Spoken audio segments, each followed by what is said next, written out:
Good evening, আমি লক্ষ্মী মণ্ডল। আজকে আমি যে বিষয়টা নিয়ে আলোচনা করব সেটা হচ্ছে টিচিং মেথড বা শিখন পদ্ধতি। অর্থাৎ শিখন পদ্ধতি কত ধরনের রয়েছে, কোন শিখন পদ্ধতিটি শিক্ষার্থীদের ক্ষেত্রে বেশি উপযোগী, সেই বিষয়গুলি নিয়ে আলোচনা করব। আমরা জানি যে শিক্ষাক্ষেত্রে শিখন পদ্ধতি হচ্ছে একটি গুরুত্বপূর্ণ বিষয় এবং এই বিষয়টি আমাদের জানা খুবই দরকার।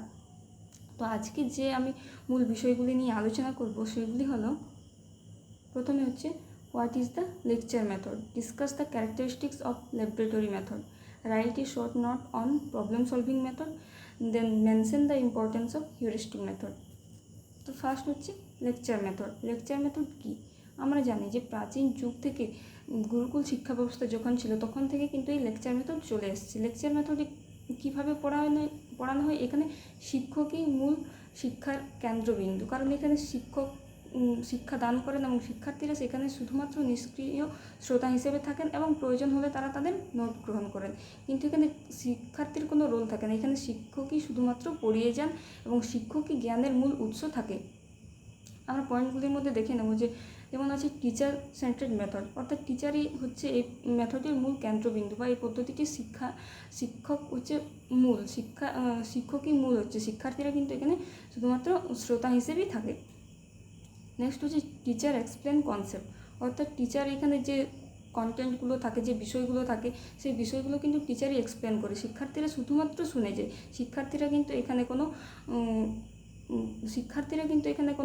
কোনো মানে বলার জন্য কিন্তু তারা অংশগ্রহণ করে না। তারপর হচ্ছে স্টুডেন্ট লিসেন কেয়ারফুলি, তারা শুধুমাত্র নিষ্ক্রিয় শ্রোতা হিসেবে শুনে যায় এবং প্রয়োজন হলে তারা কিন্তু তারা নোট গ্রহণ করে।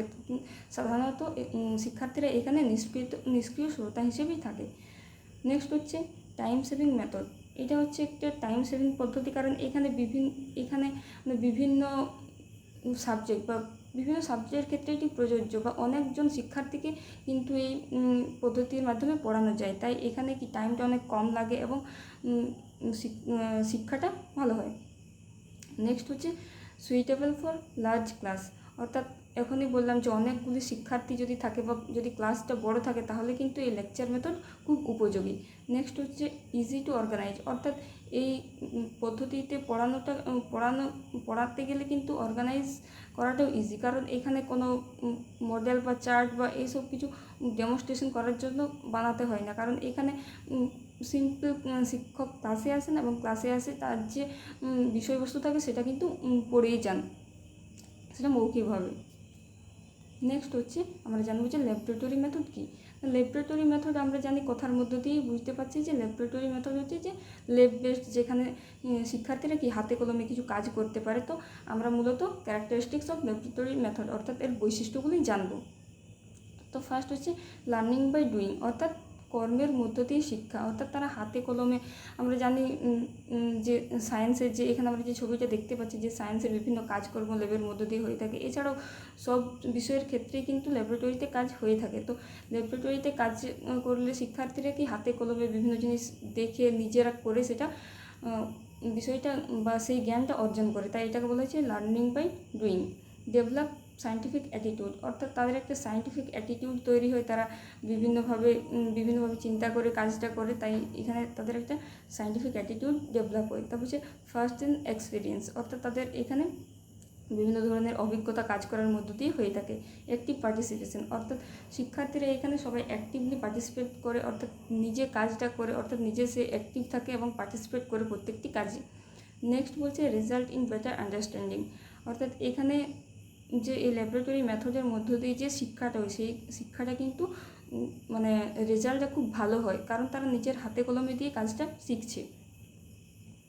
নেক্সট আমরা দেখব যে প্রবলেম সলভিং মেথড কী না। প্রবলেম সলভিং মেথড আমরা জানি যে প্রবলেম সলভিং অর্থাৎ কোনো একটা প্রবলেমকে সলভ করা, আর এখানে কী করে শিক্ষক একটা শিক্ষার্থীদেরকে প্রবলেম দেন বা শিক্ষার্থীরা একটা প্রবলেম আইডেন্টিফাই করে এবং সেই প্রবলেমটা যে সলিউশন সেটা কিন্তু তারা নিজেরাই বিভিন্নভাবে চিন্তা করে যুক্তি দিয়ে সেই প্রবলেমটা সলিউশন করে থাকে।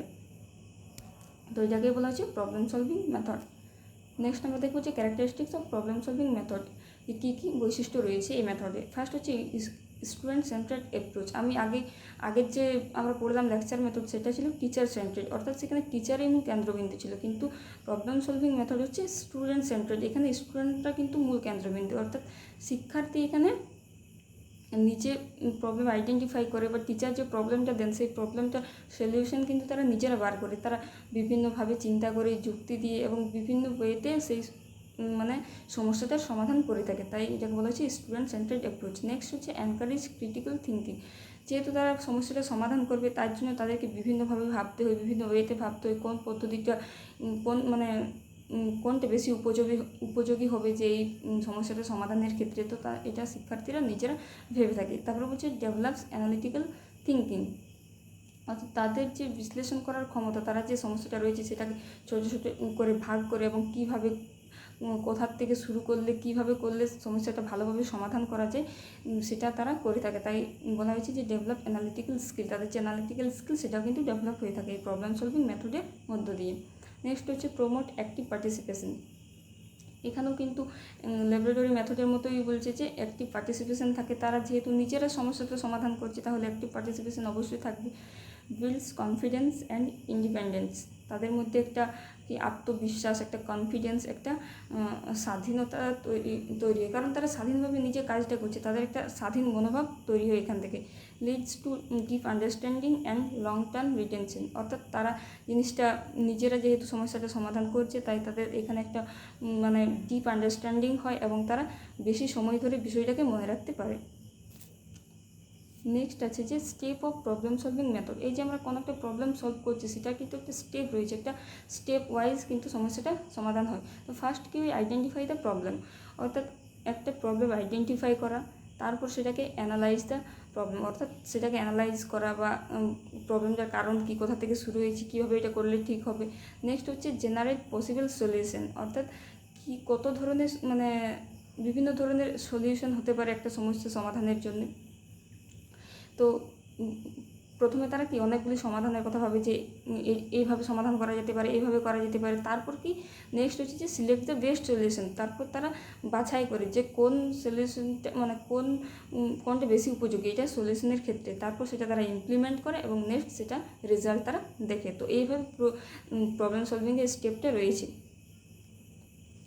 নেক্সট হচ্ছে advantage of problem solving method, অর্থাৎ কী কী সুবিধা রয়েছে এই প্রবলেম সলভিং মেথডের। ফার্স্ট হচ্ছে develop critical thinking and reasoning, অর্থাৎ তাদের মধ্যে একটা ক্রিটিক্যাল থিঙ্কিং, যেহেতু তারা চিন্তা করছে, বিষয়টা নিয়ে ভাবছে, বেশি সময় ধরে ভাবছে, তারা বিভিন্ন যুক্তি দিচ্ছে, তো সেইখান থেকে তাদের কি একটা যৌক্তিক মনোভাব এবং ক্রিটিক্যাল থিঙ্কিং ডেভেলপ হয়।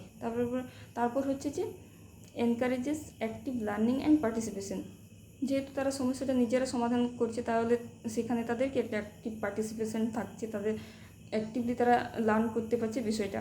নেক্সট হচ্ছে বিল্ড কনফিডেন্স অ্যান্ড ইন্ডিপেন্ডেন্স, যে আমরা যেটা বৈশিষ্ট্যের পয়েন্টগুলোতে এগুলো দেখতে পেলাম যে তাদের একটা কনফিডেন্স বিল্ড আপ হচ্ছে এবং তারা ইন্ডিপেন্ডেন্ট বা স্বাধীনভাবে কাজ করার একটা মনোভাব তাদের জাগ্রত হচ্ছে। নেক্সট হচ্ছে ইমপ্রুভস ডিসিশন মেকিং স্কিল, তারা ডিসিশন মেকিং করতে পারবে, কোনো একটা বিষয় সম্পর্কে তারা কি একটা ভালো একটা ডিসিশন নিতে পারবে, ডিসিশন মেকিং করতে পারবে, কারণ সমস্যা সমাধান করার সময় তারা বিভিন্নভাবে ভাবছে, তাই তারা একটা ভালো সমস্যার সমাধান করতে পারছে এবং এক্ষেত্রে তাদের একটা ডিসিশন মেকিং যে পাওয়ার সেটা ডেভেলপ হচ্ছে।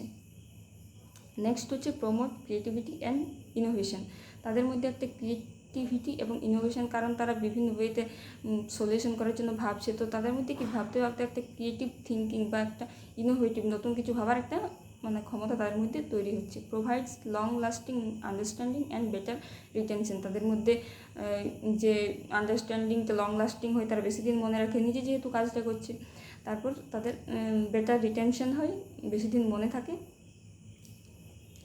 নেক্সট হচ্ছে disadvantage of problem solving method, তো প্রবলেম সলভিং মেথডের কী কী যেমন সুবিধা রয়েছে সেরকম কিন্তু কিছু অসুবিধাও রয়েছে, তো এই সুবিধাগুলি আমরা জেনে নেব। ফার্স্ট হচ্ছে টাইম কনজিউমিং প্রসেস, অর্থাৎ এটা বেশি সময় লাগে, কারণ এটা একটা প্রবলেম দেওয়া হবে বা প্রবলেম একটা প্রথমে আইডেন্টিফাই করবে, তারপর সেটাকে অ্যানালাইজ করবে, তারপর বিভিন্ন তার সলিউশন বার করবে, তারপর সেখান থেকে একটা বেস্ট সলিউশন নেবে। এইভাবে কিন্তু যদি বিষয়টাকে পড়ানো হয় তাহলে কিন্তু অনেক সময় লেগে যাবে, তাহলে সব বিষয় কিন্তু এরকমভাবে পড়ানো যায় না, তাই এটাকে একটা টাইম কনজিউমিং প্রসেস বলা হচ্ছে।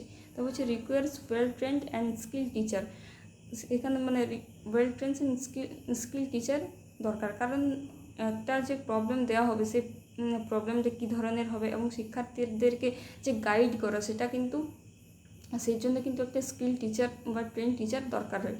নেক্সট হচ্ছে not suitable for large class. এটা কিন্তু বড় ক্লাসের জন্য বেশি উপযোগী নয়, যেখানে অনেক শিক্ষার্থী থাকবে সেই ক্লাসে কিন্তু এটা করা মানে একটু ডিফিকাল্ট হয়ে যাবে। তারপর বলছি difficult to implement in some subject, অর্থাৎ সব সাবজেক্টের ক্ষেত্রেও কিন্তু এটা প্রযোজ্য নয়। তাই এটাকে বলা হচ্ছে যে একটা সব মানে সাবজেক্টের ক্ষেত্রে ইমপ্লিমেন্ট করা এটা কিন্তু একটা অসুবিধা।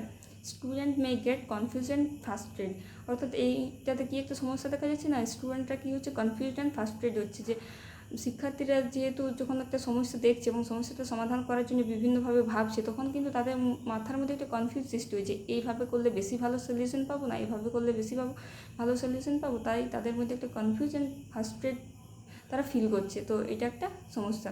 নেক্সট হচ্ছে need more resource and participation. এখানে বলা হচ্ছে যে অনেক রিসোর্সের প্রয়োজন অ্যান্ড পার্টিসিপেশনের প্রয়োজন, তাই এটা একটা অসুবিধা।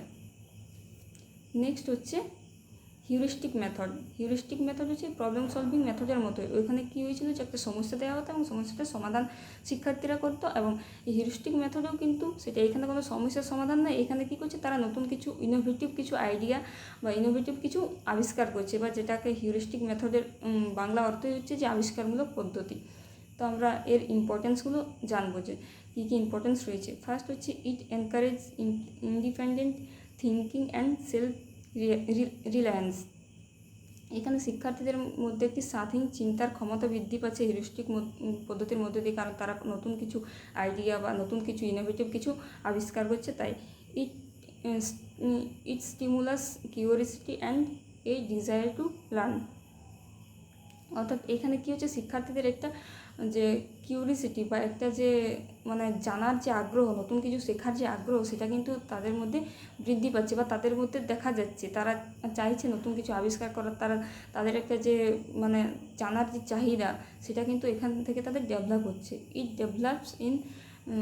It helps in developing problem solving skill, তাদের মধ্যে একটা প্রবলেম সলভিং যে স্কিল সেটা কিন্তু ডেভেলপ হচ্ছে এই হিউরিস্টিক পদ্ধতির মধ্যে দিয়ে, কারণ তারা কোনো কিছু আবিষ্কার করতে যায়ও কিন্তু অনেক প্রবলেমে ফেস করছে, সেখান থেকে সেই প্রবলেমটা সমাধান করছে এবং সমাধান করার পর সেটা কিন্তু আবিষ্কার করছে, তাই এখানে তাদের প্রবলেম সলভিং স্কিলটাও কিন্তু ডেভেলপ হচ্ছে। নেক্সট বলছে যে it promotes active and self directed learning, অর্থাৎ শিক্ষার্থীরা এখানে তো অ্যাক্টিভ থাকছে সেলফ ডিরেক্টেড লার্নিং, কারণ এখানে তারা নিজেরা নতুন ওয়েতে ভাবছে, নিজেরা নতুন কিছু আবিষ্কার করছে, নতুন কিছু জানার চেষ্টা করছে, তো এক্ষেত্রে এদেরকে সেলফ ডিরেক্টেড বা নিজেরা কাজটা করছে, তাই সেলফ ডিরেক্টেড লার্নিং বলা হয়েছে। নেক্সট হচ্ছে it leads to new discoveries and new ideas, এই যে নতুন কিছু আবিষ্কার করা, নতুন কিছু আইডিয়া দেওয়া বা নতুন কিছু ইনোভেটিভ কিছু ভাবা, এটা কিন্তু তাদের মধ্যে কী হচ্ছে ডেভেলপ হচ্ছে। It builds confidence and creativity in learning, তাদের মধ্যে একটা কনফিডেন্স আত্মবিশ্বাস জাগ্রত হচ্ছে এবং তারা ক্রিয়েটিভলি পার্টিসিপেট করছে, বা তারা একটা মানে যত তারা এরকম হিউরিস্টিক পদ্ধতিতে পড়ানো হবে তাদের মধ্যে যে ক্রিয়েটিভ যে পাওয়ার বা ক্রিয়েটিভ যে এবিলিটি সেটা কিন্তু ডেভেলপ হচ্ছে। তো আজকে আমার এই বিষয়গুলোই আলোচনা ছিল, লেকচার মেথড কী, লেকচার মেথডের যে কীভাবে পড়ানো হয় এটা প্রাচীন যুগ থেকে আজ পর্যন্ত চলে আসছে, তারপর আমরা জানলাম ল্যাবরেটরি মেথড কী, তারপর জানলাম প্রবলেম সলভিং মেথড কী, আর এখন আমরা যেটা জানলাম সেটা হচ্ছে হিউরিস্টিক মেথড। তো এই পদ্ধতির মধ্য দিয়ে যদি শিক্ষার্থীদেরকে পড়ানো হয় তাহলে কিন্তু মানে শিক্ষাটা আরও বেশি উপযোগী হবে, কারণ একটা মেথডে কিন্তু সব বিষয় বা সব শিক্ষার্থীকে পড়ানো যায় না, তাই বিভিন্ন মেথড ইউজ করে যদি পড়ানো হয় তাহলে কিন্তু শিক্ষাক্ষেত্রে এই শিক্ষণ পদ্ধতিটা বা শিক্ষাটা খুবই উপযোগী হবে শিক্ষার্থীদের ক্ষেত্রে। তো এটাই ছিল আজকে আমার আলোচনার বিষয়। Thank you.